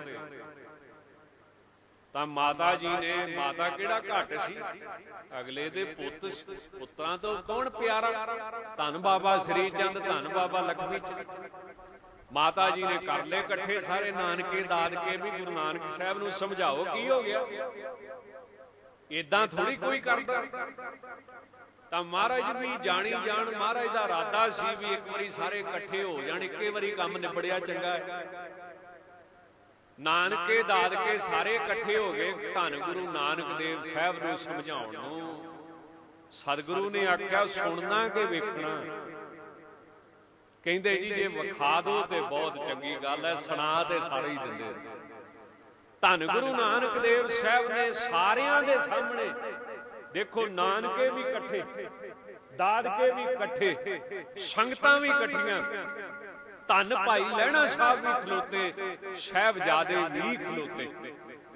ਮਹਾਰਾਜ ਨੇ ਆਪਣੇ ਹੱਥ 'ਚ ਇੱਕ ਟਕਾ ਫੜਿਆ ਤੇ ਸਾਰਿਆਂ ਨੂੰ ਵਿਖਾ ਕੇ ਸਾਹਿਬਜ਼ਾਦਿਆਂ ਨੂੰ ਕੀ ਆਖਿਆ ਕਿ ਮੇਰੇ ਹੱਥ 'ਚ ਕੀ ਆ ਦੱਸੋ। ਹੁਣ ਦੇਖੋ ਤੁਸੀਂ ਜਵਾਬ। ਤੇ ਸਾਹਿਬਜ਼ਾਦਿਆਂ ਨੇ ਕੀ ਆਖਿਆ ਸੀ? ਮਹਾਰਾਜ ਉਮਰ ਵੱਡੀ ਹੋ ਗਈ ਹੈ, ਇੱਕ ਟਕਾ ਹੀ ਆ, ਹੋਰ ਕੀ ਹੈ ਤੁਹਾਡੇ ਹੱਥ? ਠੀਕ ਹੈ ਜੀ। ਤੇ ਜਦੋਂ ਭਾਈ ਲਹਿਣੇ ਨੂੰ ਸਾਰਿਆਂ ਨੂੰ ਕਹਿ ਦਿੱਤਾ, ਸੁਣ ਲਿਆ ਜਵਾਬ, ਤਾਂ ਭਾਈ ਲਹਿਣੇ ਵੱਲ ਚਿਹਰਾ ਕਰਕੇ ਕਹਿਣ ਲੱਗੇ, ਪੁਰਖਾ ਇਤਿਹਾਸ ਤੇ ਇੱਥੋਂ ਤੱਕ ਕਹਿੰਦਾ, ਧੰਨ ਗੁਰੂ ਨਾਨਕ ਦੇਵ ਸਾਹਿਬ ਨੇ ਆਖਿਆ, ਭਾਈ ਲਹਿਣਿਆ ਤੇਰੇ ਵਰਗਾ ਦੁਨੀਆ 'ਚ ਦੂਜਾ ਨਹੀਂ ਜੰਮੂਗਾ, ਤੇਰੇ ਵਰਗਾ ਦੂਜਾ ਨਹੀਂ ਜੰਮੂਗਾ ਦੁਨੀਆ 'ਚ। ਤਾਂ ਮਹਾਰਾਜ ਨੇ ਆਖਿਆ, ਪੁਰਖਾ ਹੱਥ 'ਚ ਕੀ ਹੈ? ਤੇ ਕੀ ਜਵਾਬ ਦਿੱਤਾ ਸੀ? ਸੱਚੇ ਪਾਤਸ਼ਾਹ ਤੂੰ ਪਰਮੇਸ਼ਰ ਹੈ ਤੇ ਤੇਰੇ ਹੱਥ 'ਚ ਤੇ ਦੀਨ ਦੁਨੀਆ ਦਾ ਰਾਜ ਭਾਗ, ਦੀਨ ਦੁਨੀਆ ਦਾ ਕੰਟਰੋਲ ਤੇਰੇ ਹੱਥ 'ਚ ਹੈ। ਬਾਕੀ ਸਾਰਿਆਂ ਨੂੰ ਇੱਕ ਟਕਾ ਦਿਖੇ ਤੇ ਭਾਈ ਲਹਿਣੇ ਨੂੰ ਗੁਰੂ ਨਾਨਕ ਦੇਵ ਸਾਹਿਬ ਦੇ ਹੱਥ 'ਚ ਸਾਰੀ ਦੁਨੀਆ ਦਿਖੇ। ਤੁਸੀਂ ਜੋ ਚਾਹੋ ਕਰ ਸਕਦੇ ਹੋ। ਜਿਵੇਂ ਗੁਰਬਾਣੀ ਕਹਿੰਦੀ ਬੜੇ ਪ੍ਰੇਮ ਦੇ ਨਾਲ, ਹਰ ਕੀ ਗਤ ਨੇ ਕੋ ਜਾਣੈ ਜੋਗੀ ਜਤੀ ਤਪੀ ਪਚ ਹਾਰੇ, ਅਰਬੋ ਲੋਗ ਸਿਹੰਦੇ। ਛਿਨਮੈ ਰਾਉ ਰੰਗ ਕੋ ਕਰੀ, ਰਾਉ ਰੰਗ ਕਰ ਡਾਰੇ, ਰੀਤੇ ਭਰੇ ਭਰੇ ਸਖਨਾਵੇ ਇਹ ਤਾਕੋ। ਆਪਾਂ ਪੜ੍ਹਦੇ ਬੜੇ ਪ੍ਰੇਮ ਦੇ ਨਾਲ ਕਿ ਜੋ ਚਾਹੇ ਕਰ ਸਕਦਾ। ਹੁਣ ਦੇਖੋ ਸਾਰਿਆਂ ਨੂੰ ਦੇਖਣ 'ਚ ਕੀ ਆ ਰਿਹਾ, ਤੇ ਦੇਖਣ 'ਚ ਸਾਹਮਣੇ ਹੀ ਤੇ ਟਕਾ ਫੜਿਆ। ਹੁਣ ਦੇਖਣ 'ਚ ਕੁਝ ਆ ਰਿਹਾ ਹੈ ਤੇ ਭਾਵਨਾ 'ਚ ਕੁਝ ਆ ਰਿਹਾ ਹੈ। ਜਿੱਥੇ ਭਾਵਨਾ ਵਾਲਾ ਪਹੁੰਚਦਾ ਹੈ ਉੱਥੇ ਸਿਰਫ ਪ੍ਰਤੱਖ ਪ੍ਰਮਾਣ ਵਾਲਾ ਨਹੀਂ ਪਹੁੰਚਦਾ, ਵੀ ਜੋ ਦਿਖਦਾ ਉਹੋ ਹੀ ਮੰਨੋ। ਭਗਵਾਨ ਕ੍ਰਿਸ਼ਨ ਜੀ ਦੇ ਜੀਵਨ ਦੇ ਵਿੱਚ ਬੜੀ ਸੋਹਣੀ ਗੱਲ ਆਉਂਦੀ ਹੈ। ਭਗਵਾਨ ਨੇ ਸੋਚਿਆ ਵੀ ਮੇਰੀ ਭੂਆ ਦੇ ਪੁੱਤ ਨੇ ਤੇ ਹੁੰਦਾ ਇਹਨਾਂ ਨਾਲ ਧੱਕਾ, ਤੇ ਮੱਤ ਜਿਹੜੀ ਆ ਉਹ ਗਰੀਬ ਦੀ ਕਰਨੀ ਚਾਹੀਦੀ। ਭਾਵੇਂ ਕਿ ਗਲਤੀ ਕੀਤੀ ਹੈ, ਜੂਆ ਖੇਡਿਆ, ਕਰਮਾਂ ਦੀ ਸਜ਼ਾ ਤੇ ਭੋਗਣੀ ਪਊਗੀ, ਪਰ ਜੇ ਮੈਂ ਇਹਨਾਂ ਦੇ ਨਾਲ ਰਵਾਂ ਤੇ ਥੋੜਾ ਜਿਹਾ ਸੁੱਖ ਦੇ ਨਾਲ ਭੋਗ ਲੈਣਗੇ, ਕਿਉਂਕਿ ਦੁੱਖ ਦੇ ਵਿੱਚ ਵੀ ਜੇ ਸਿਮਰਨ ਬਣਿਆ ਰਵੇ ਤੇ ਸੁੱਖ ਨਾਲ ਬਤੀਤ ਹੋ ਜਾਂਦਾ। ਹੁਣ ਭਗਵਾਨ ਨੂੰ ਇੱਕ ਵਿਡੰਬਣਾ ਪੈਦਾ ਹੋ ਗਈ, ਇਹ ਮੱਤ ਕਿਹਦੀ ਕਰਾਂ? ਇੱਕ ਬੰਨੇ ਪਾਂਡਵ ਸੱਚੇ ਨੇ, ਪਰ ਵਿਚਾਰਿਆਂ ਦੇ ਪੱਲੇ ਕੁਝ ਨਹੀਂ, ਤੇ ਸਿਆਣੇ ਬੰਦੇ ਝੁਕਦਾ ਛਾਪਾ ਵੇਖ ਕੇ ਹੀ ਝੁਕਦੇ ਨੇ। ਇਹ ਵੇਖਦੇ ਵੀ ਤਾਕਤ ਕਿਹਦੇ ਹੱਥ 'ਚ, ਪਰ ਜਿਹੜੀ ਰੱਬੀ ਤਾਕਤ ਹੈ ਇਹ ਦੇਖਦੀ ਗਰੀਬ ਕੌਣ, ਸੱਚ ਕਿਹਦੇ ਵੱਲ ਹੈ, ਨਿਮਰਤਾ ਕਿਹਦੇ ਵੱਲ ਹੈ। ਅਸੀਂ ਜਿੰਨੇ ਲੋਕ ਅਸੀਂ ਦੇਖਦੇ ਤਾਕਤ ਕਿਹਦੇ ਕੋਲ, ਪਰ ਵਡੰਬਣਾ ਇਹ ਬਣ ਗਈ, ਮੁਸ਼ਕਲ ਇਹ ਬਣ ਗਈ, ਜਿਹੜਾ ਦੁਰਯੋਧਨ ਇਹ ਭਗਵਾਨ ਦੇ ਵੱਡੇ ਭਰਾ ਦਾ ਚੇਲਾ ਵਾ। ਫਿਰ ਰਿਸ਼ਤੇਦਾਰੀ ਤੇ ਹੈਗੀ ਆ, ਭੂਆ ਦੇ ਪੁੱਤ ਕਰਕੇ ਉਹਨਾਂ ਦੇ ਅੱਗੇ ਭਰਾ ਲੱਗਦੇ ਨੇ, ਤਾਏ ਦੇ ਅੱਗੇ ਚਾਚੇ ਦੇ ਭਰਾ ਲੱਗਦੇ। ਤਾਂ ਭਗਵਾਨ ਨੇ ਆਖਿਆ ਕਿ ਮੈਂ ਸਾਂਝਾ ਰਹੂੰਗਾ। ਰੱਬ ਸਾਂਝਾ ਹੀ ਰਹਿੰਦਾ ਹੈ, ਪਰਮੇਸ਼ਰ ਦਾ ਸਰੂਪ ਸਾਂਝਾ ਹੀ ਰਹਿੰਦਾ ਹੈ। ਹਾਂ, ਜਿਹੜਾ ਭਗਤੀ ਕਰ ਲੇ ਉਹਦੇ ਵਾਸ ਆ ਜਾਂਦਾ। ਮੈਂ ਸਾਂਝਾ ਰਹੂੰਗਾ, ਪਰ ਸ਼ਰਤ ਇਹ ਹੈ ਕਿ ਜਿਹੜਾ ਮੇਰੇ ਸਭ ਤੋਂ ਪਹਿਲਾਂ ਅੰਮ੍ਰਿਤ ਵੇਲੇ ਮੱਥੇ ਲੱਗੇਗਾ, ਦੋਵਾਂ ਨੂੰ ਦੱਸਦਾ, ਅਰਜਨ ਨੂੰ ਤੇ ਦੁਰਯੋਧਨ ਨੂੰ, ਉਹਦੀ ਮੈਂ ਮੱਤ ਕਰੂੰਗਾ, ਬਾਅਦ ਚ ਨਾ ਕਿਉਂ, ਨਹੀਂ ਤੇ ਮੈਂ ਸਾਂਝਾ।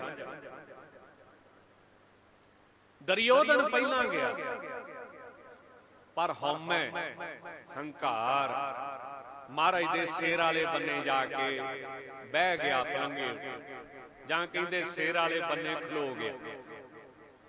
ਅਰਜਨ ਭਾਵੇਂ ਲੇਟ ਗਿਆ, ਪਰ ਮਨ ਚ ਕੀ ਆ, ਨਿਮਰਤਾ, ਗਰੀਬੀ ਤੇ ਚਰਨਾਂ ਵਾਲੇ ਪਾਸੇ ਹੱਥ ਜੋੜ ਕੇ ਖਲੋਤਾ। ਤੇ ਜਦੋਂ ਭਗਵਾਨ ਨੇ ਨੇਤਰ ਖੋਲੇ ਤੇ ਦੱਸੋ ਨਿਗਾਹ ਕਿੱਥੇ ਪੈਂਦੀ ਪਈ? ਚਰਨਾਂ ਵਾਲੇ ਪਾਸੇ ਪਈ ਨਾ। ਤਾਂ ਭਗਵਾਨ ਕਹਿਣ ਲੱਗੇ, ਅਰਜਨ ਤੂੰ ਪਹਿਲਾਂ ਆ ਗਿਆ। ਦੁਰਯੋਧਨ ਨੇ ਰੌਲਾ ਪਾਤਾ, ਵੇਖਿਆ ਆਪਣੇ ਰਿਸ਼ਤੇਦਾਰਾਂ ਦੀ ਮੱਤ ਕਰਦਾ। ਉਹ ਕਹਿੰਦੇ ਨਹੀਂ। ਦੁਰਯੋਧਨ ਕਹਿੰਦਾ ਪਹਿਲਾਂ ਮੈਂ ਆਇਆ। ਉਹ ਕਹਿੰਦੇ ਆਇਆ ਤੇ ਪਹਿਲਾਂ ਤੂੰ ਐ, ਪਰ ਨਿਗਾਹ ਉੱਤੇ ਪਹਿਲਾਂ ਪਈ, ਇਸ ਕਰਕੇ ਉਹਦੀ ਮੱਤ ਕਰਾਂਗੇ। ਕਹਿੰਦਾ ਇਹ ਫਿਰ ਧੋਖਾ ਵਾ, ਤੁਸੀਂ ਭਗਵਾਨ ਹੋ, ਤੁਹਾਨੂੰ ਸਾਂਝੇ ਰਹਿਣਾ ਚਾਹੀਦਾ।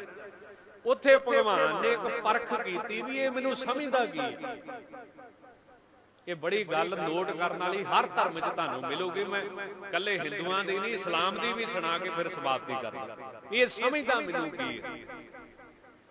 ਭਗਵਾਨ ਨੇ ਆਖਿਆ, ਇੱਕ ਬੰਨੇ ਮੇਰੀ ਸਾਰੀ ਫੌਜ, ਇੱਕ ਬੰਨੇ ਮੈਂ ਇਕੱਲਾ, ਦੱਸ ਕਿਹੜਾ ਚਾਹੀਦਾ ਤੈਨੂੰ? ਹੁਣ ਦੇਖੋ ਰਾਜਨੀਤਿਕ ਬੰਦਾ, ਉਹਨੇ ਆਖਿਆ ਇਹ ਤੋਂ ਗੁੱਜਰ ਤੋਂ ਕੀ ਕਰਾਉਣਾ, ਇਹ ਤੋਂ ਗਵਾਲੇ ਤੋਂ ਕੀ ਕਰਾਉਣਾ। ਇਹਦੀ ਫੌਜ ਜਿਹੜੀ 6-7 ਲੱਖ ਬੰਦਾ ਵਾ, ਉਹ ਇੱਕ ਪਾਸੇ ਹੋਵੇ ਤੇ ਰਾਜਨੀਤਿਕ ਬੰਦੇ ਆ ਨਾ। ਉਹ ਜਿਹੜੀ ਫੌਜ ਸੀ, ਉਹ ਕਹਿੰਦਾ ਤੁਸੀਂ ਮੈਨੂੰ ਫੌਜ ਦੇ ਦਿਓ, ਸਿੱਧਾ ਭਗਵਾਨ ਦੇ ਮੂੰਹ ਤੇ, ਤੁਹਾਡੀ ਲੋੜ ਨਹੀਂ ਮੈਨੂੰ। ਆਪਾਂ ਵੀ ਕਹਿੰਦੇ ਮਹਾਰਾਜ ਸਾਨੂੰ ਤੇਰੀ ਲੋੜ ਨਹੀਂ, ਤੂੰ ਸਾਨੂੰ ਮਾਇਆ ਦੇ, ਤੂੰ ਸਾਨੂੰ ਪਦਾਰਥ ਦੇ, ਅਸੀਂ ਤੇਰੇ ਤੋਂ ਕੀ ਕਰਾਉਣਾ। ਹੋਇਆ ਕਿ ਭਗਵਾਨ ਕਹਿੰਦੇ ਫੌਜ ਲੈ ਜਾਓ ਜੀ। ਤਾਂ ਉੱਥੇ ਮਹਾਰਾਜ ਨੇ ਵਿਖਾਇਆ ਕਿ ਜਿਹੜਾ ਬੰਦਾ ਸ਼ਰਧਾ ਵਾਲਾ ਨਹੀਂ ਆ, ਉਹ ਰੱਬ ਦੇ ਮੂੰਹ ਤੇ ਜਾ ਕੇ ਕਹਿੰਦਾ ਹੈ ਕਿ ਮੈਨੂੰ ਤੇਰੀ ਲੋੜ ਨਹੀਂ, ਮੈਨੂੰ ਤੇਰੇ ਪਦਾਰਥਾਂ ਦੀ ਲੋੜ। ਇੱਕ ਦ੍ਰਿਸ਼ਟਾਂਤ, ਹਜ਼ਰਤ ਮੁਹੰਮਦ ਸਾਹਿਬ ਨੂੰ ਜਦੋਂ ਰੱਬ ਦੇ ਦਰਸ਼ਨ ਹੋਏ, ਖੁਦਾ ਨਾਲ ਉਹਨਾਂ ਦੀ ਗੱਲਬਾਤ ਹੋਈ, ਤਾਂ ਉਹਨਾਂ ਨੇ ਮੁਸਲਮਾਨਾਂ ਨੂੰ ਪਹਾੜ ਤੋਂ ਥੱਲੇ ਉਤਰ ਕੇ ਕਿਹਾ ਕਿ ਮੋਮਨੋ, ਤੁਸੀਂ ਰੱਬ ਨੂੰ ਦੇਖਣਾ ਚਾਹੁੰਦੇ ਹੋ ਪਹਾੜ ਚੜ੍ਹ ਕੇ ਕਿ ਮੇਰੇ ਤੇ ਯਕੀਨ? ਦੋ ਗੱਲਾਂ ਹੋ ਗਈਆਂ ਨਾ, ਵੀ ਮੈਂ ਤੁਹਾਨੂੰ ਕਹਿ ਰਿਹਾ ਵੀ ਮੈਂ ਖੁਦਾ ਨੂੰ ਮਿਲ ਕੇ ਆਇਆ, ਖੁਦਾ ਦੇ ਆਵਾਜ਼ ਮੈਨੂੰ ਸੁਣੀ, ਮੇਰੇ ਨਾਲ ਗੱਲਬਾਤ ਹੋਈ। ਹਜ਼ਰਤ ਸਾਹਿਬ, ਸਾਨੂੰ ਤੇਰੇ ਤੇ 100% ਯਕੀਨ ਹੈ, ਅਸੀਂ ਪਹਾੜ ਚੜ੍ਹ ਕੇ ਰੱਬ ਨਾਲ ਗੱਲ ਨਹੀਂ ਕਰਨੀ। ਪਾਸ ਹੋ ਗਏ ਜੇ ਕਹਿ ਦਿੰਦੇ ਨਾ ਕਿ ਅਸੀਂ ਪਹਾੜ ਚੜ੍ਹ ਕੇ ਰੱਬ ਦੀ ਨਾਲ ਗੱਲ ਕਰਨੀ, ਤੇ ਫੇਲ ਹੋ ਜਾਣਾ ਸੀ। ਕਿਉਂ? ਗੁਰੂ ਨੂੰ ਪਾਸੇ ਕਰਕੇ ਆਪ ਸਿੱਧੇ ਚੱਲੇ। ਤੇ ਗੁਰਬਾਣੀ ਕਹਿੰਦੀ ਗੁਰੂ ਤੋਂ ਬਿਨਾ ਕਿਸੇ ਨੂੰ ਮਿਲਿਆ ਨਹੀਂ। ਬਿਨ ਸਤਿਗੁਰ ਕਿਨੇ ਨਾ ਪਾਇਓ, ਬਿਨ ਸਤਿਗੁਰ ਕਿਨੇ ਨਾ ਪਾਇਆ। ਸਤਿਗੁਰ ਵਿੱਚ ਆਪ ਰੱਖਿਓ ਕਰ ਪ੍ਰਗਟ ਆਖਣਾ। ਜਿਨ੍ਹਾਂ ਨੇ ਆਖਿਆ ਕਿ ਸਾਨੂੰ ਤੇਰੇ ਤੇ ਯਕੀਨ ਹੈ, ਉਹ ਮੋਮਨ ਹੋ ਗਏ, ਮੁਸਲਮਾਨ ਹੋ ਗਏ। ਤੇ ਜਿਨ੍ਹਾਂ ਨੇ ਆਖਿਆ ਸਾਨੂੰ ਨਹੀਂ ਯਕੀਨ, ਅਸੀਂ ਪਹਾੜ ਤੇ ਚੜ੍ਹਨਾ ਹੈ, ਤੇ ਗੁਰੂ ਤੋਂ ਬਿਨਾਂ ਰੱਬ ਮਿਲਿਆ ਕਦੀ ਕਿਸੇ ਨੂੰ? ਟੱਕਰਾਂ ਮਾਰ ਕੇ ਮੋੜ ਆਏ, ਉਹਦੀ ਗੱਲ ਕਿਸੇ ਨਾਲ ਨਾ। ਇਹ ਕੀ ਹੈ? ਸ਼ਰਧਾ, ਅਸ, ਵਿਸ਼ਵਾਸ। ਤਾਂ ਧੰਨ ਗੁਰੂ ਗ੍ਰੰਥ ਸਾਹਿਬ ਕਹਿੰਦੇ, ਜਿਹੋ ਜਿਹਾ ਤੂੰ ਰੱਬ ਨੂੰ ਵੇਖੇਗਾ, ਗੁਰੂ ਨੂੰ ਵੇਖੇਗਾ, ਉਦਾਂ ਦਾ ਹੀ ਬਣਦਾ ਜਾਵੇਗਾ। ਧੰਨ ਭਾਈ ਭਗੀਰਥ ਸਾਹਿਬ ਤੋਂ ਹੀ ਮਹਾਂਪੁਰਸ਼ ਜਾਣਿਆ ਤੇ ਮਹਾਂਪੁਰਸ਼ ਹੋ ਗਏ। ਧੰਨ ਬਾਬਾ ਬੁੱਢਾ ਸਾਹਿਬ ਤੁਸੀਂ ਸੰਤ ਜਾਣਿਆ, ਬ੍ਰਹਮ ਗਿਆਨੀ ਜਾਣਿਆ, ਤੁਸੀਂ ਬ੍ਰਹਮ ਗਿਆਨੀ ਹੋ ਗਏ। ਤੇ ਫਿਰ ਬੇਨਤੀ ਕੀਤੀ, ਮਹਾਰਾਜ ਤੁਸੀਂ ਗੁਰੂ ਨਾਨਕ ਦੇਵ ਸਾਹਿਬ ਨੂੰ ਕੀ ਸਮਝਿਆ? ਕਹਿੰਦੇ ਅਸੀਂ ਪਰਮੇਸ਼ਰ ਜਾਣਿਆ।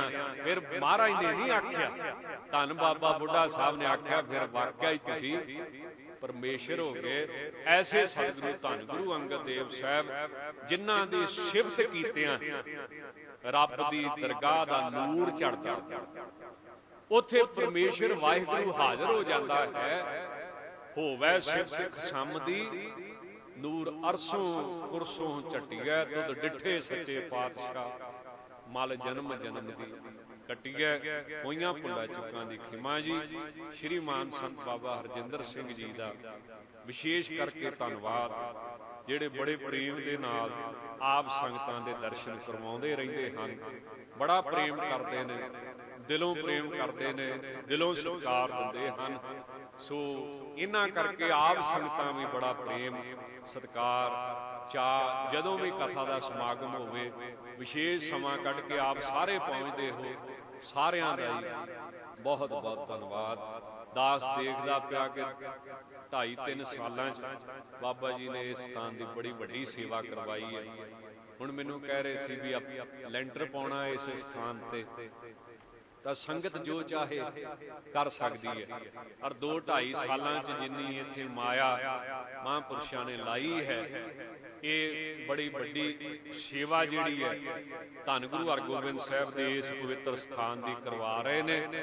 ਸੋ ਆਪ ਸਾਰੀਆਂ ਸੰਗਤਾਂ ਵੱਧ ਚੜ ਕੇ ਸਹਿਯੋਗ ਦਿਓ। ਪਤਾ ਕੀ ਹੈ, ਇੱਕ ਤਾਂ ਹੁੰਦਾ ਵੀ ਦੇਖਦਾ ਨਹੀਂ ਕਿ ਸੇਵਾ ਲੱਗੀ ਕਿ ਨਹੀਂ, ਇੱਕ ਦੇਖਦਾ ਹੀ ਪਿਆ ਵਾ ਸਾਹਮਣੇ ਕੀ ਲੱਗਦਾ ਪਿਆ ਹੈ, ਉੱਥੇ ਜ਼ਰੂਰ ਸੇਵਾ ਕਰਨੀ ਚਾਹੀਦੀ ਹੈ। ਸੋ ਇਹ ਕੋਈ ਬਾਬਾ ਜੀ ਵੱਲੋਂ ਬੇਨਤੀ ਨਹੀਂ ਹੈ, ਮੇਰੇ ਮਨ 'ਚ ਆਈ ਹੈ, ਇਸ ਕਰਕੇ ਦਾਸ ਨੇ ਕੀਤੀ ਹੈ। ਸੋ ਆਪ ਸਾਰੀਆਂ ਸੰਗਤਾਂ ਦਾ ਬਹੁਤ ਬਹੁਤ ਧੰਨਵਾਦ ਜੀ। ਵਾਹਿਗੁਰੂ ਜੀ ਕਾ ਖਾਲਸਾ, ਵਾਹਿਗੁਰੂ ਜੀ ਕੀ ਫਤਿਹ।